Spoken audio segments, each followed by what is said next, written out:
اور اندر سے لڑکیوں کے گانے کی آواز دوبارہ سنائی دینے لگی۔ جب بارات چلی گئی تو لڑکی کے باپ نے مجھے ایک طرف لے جا کر کہا، ملک صاحب، وہ کوئی گھر سے بھاگی ہوئی لڑکی تھی۔ اچھا، آپ کو کیسے پتہ چلا؟ میں نے پوچھا۔ وہ رازدارانہ لہجے میں بولا، میری بیوی نے بتایا ہے کہ لڑکی کا نام پاشی ہے اور وہ ایک اسکول ٹیچر کے گھر میں رہتی ہے۔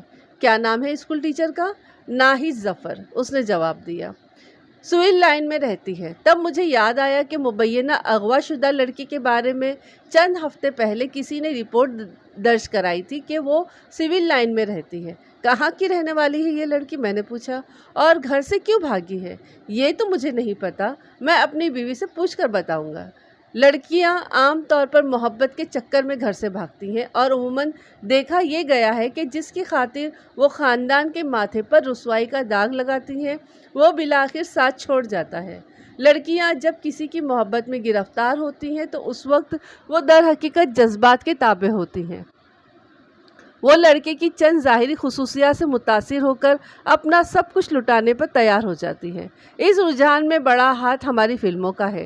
ان فلموں میں لڑکی اور لڑکے کی محبت کو نہایت دل نشیں انداز میں پیش کیا جاتا ہے اور ان دونوں کی راہ میں حائل ہونے والوں کو ظالم اور سنگ دل دکھایا جاتا ہے۔ حالانکہ مذہب اس قسم کی محبت کی ہرگز اجازت نہیں دیتا۔ یہ فعل میرے نزدیک سراسر گناہ میں شمار ہوتا ہے۔ بہرحال بات اس لڑکی کی ہو رہی تھی جس کے بارے میں متضاد اطلاعات مل رہی تھی۔ کچھ لوگوں کا خیال تھا کہ وہ گھر سے بھاگی ہوئی ہے اور کچھ کا خیال تھا کہ اسے اغوا کیا گیا ہے۔ چند روز بعد محلے کا ایک معتبر شخص آیا اور پاشی نامی لڑکی کے بارے میں چھان بین کرنے کی درخواست کی۔ میں نے اپنے ہیڈ کانسٹیبل، جس کا نام میر باش تھا، ناہید ظفر نامی اسکول ٹیچر کے گھر بھیجا اور کہا کہ وہاں سے پاشی نامی لڑکی کے بارے میں معلومات حاصل کر کے لے کر آئے۔ میر باش ایک دبلا پتلا اور قدرے احمق سا آدمی تھا۔ باتونی بہت زیادہ تھا۔ احمق لوگ عموماً باتونی ہی ہوتے ہیں کیونکہ وہی سمجھتے ہیں کہ جو کچھ انہیں معلوم ہے وہ اور کسی کو نہیں معلوم۔ ویسے وہ کبھی کبھی کام کا آدمی بھی ثابت ہو جاتا تھا۔ اسے بھیجنے کے بعد میں ایک مویشی کی چوری کی واردات کے سلسلے میں نواحی گاؤں چلا گیا اور واپسی میں خاصی دیر ہو گئی، اس لیے تھانے سے ہوتا ہوا گھر چلا گیا۔ اگلی صبح دفتر میں بیٹھا تھا کہ میر باش اندر آیا اور زوردار سیلوٹ مارا۔ کیا خبر لائے ہو؟ میں نے پوچھا۔ جناب، آپ کے حکم کے مطابق میں 11:13 پر اسکول ٹیچر ناہید ظفر کے گھر پہنچا، لیکن وہ گھر پر نہیں تھی۔ اندر سے ایک لڑکی نے بتایا کہ وہ اسکول گئی ہوئی ہے اور 2 بجے کے بعد واپس آئے گی۔ اس کے بعد میں نے مکان کے ارد گرد چکر لگایا۔ وہ کس لیے؟ میں نے پوچھا۔ بس جناب، یوں ہی خیال آ گیا کہ مکان کو دیکھنا چاہیے۔ اچھا مضبوط مکان ہے، ایک کنال کے رقبے پر بنا ہوا ہے، 6-7 کمرے ہیں۔ اندر سے مکان کے 2 حصے ہیں، ایک میں اسکول ٹیچر ناہید ظفر، اس کی 2 بیٹیاں اور پاشی نامی لڑکی رہتی ہے۔ دوسرے حصے میں ناہید کے ماموں کمال حسین اور اس کا بیٹا شمو رہتے ہیں۔ کمال حسین کی بیوی مر چکی ہے، عمر 52 سال کے قریب ہے اور شمو کے سوا اس کی کوئی اور اولاد نہیں ہے۔ شمو کی عمر 27 سال ہے، 6-7 جماعت تک پڑھا ہوا ہے اور ایک ورکشاپ میں کام کرتا ہے۔ اچھا آدمی نہیں ہے، بدقماش لوگوں کے ساتھ اٹھنا بیٹھنا ہے۔ میں نے تو تمہیں صرف پاشی کے بارے میں معلومات حاصل کرنے کے لیے بھیجا تھا، میں نے کہا۔ یہ ساری باتیں تمہیں کہاں سے معلوم ہوئی؟ جناب، ناہید ظفر کے گھر والی گلی میں 2-3 دکانیں ہیں۔ پہلے میں حجام کے پاس گیا اور اس سے حجامت بنوائی اور آدھی باتیں حجامت کے دوران معلوم کر لی۔ اس کے بعد میں دودھ والے کی دکان پر گیا، اس نے لسی پلائی اور کچھ نئی باتیں بتائیں۔ اس کے بعد میں کچھ دیر پرچون کی دکان پر بیٹھا رہا۔ جناب، یہ لوگ ایسی باتوں پر گہری نظر رکھتے ہیں۔ شمو کی ابھی شادی نہیں ہوئی ہے اور باپ بیٹی کی آپس میں بالکل نہیں بنتی۔ اب جناب، کچھ معلومات مسز ناہید ظفر کے بارے میں۔ یہ خاتون گورنمنٹ گرلز اسکول میں ٹیچر ہیں۔ بڑی ہمت والی عورت ہے، عمر 35 اور 40 کے درمیان ہے۔ 5 سال پہلے شوہر برطانیہ چلا گیا، 2 سال تک خرچ بھیجتا رہا اور خط بھی لکھتا رہا، پھر خط لکھنے بند کر دیے اور خرچ بھیجتا رہا۔ اب 1 سال سے خرچ بھیجنا بھی بند کر دیا ہے۔ غیر معتبر اطلاع کے مطابق اس نے وہاں پر کسی میم سے شادی کر لی ہے اور بند کرو یہ تقریر، میں نے غصے سے کہا۔ پاشی کے بارے میں بھی تو کوئی بات معلوم ہوئی ہے یا نہیں؟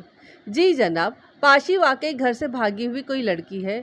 لوگوں کا کہنا ہے کہ 2.25 مہینے پہلے کمال حسین اسے اپنے ساتھ لایا تھا۔ انہوں نے 2-3 دفعہ اس کے چیخنے کی آوازیں بھی سنی تھی۔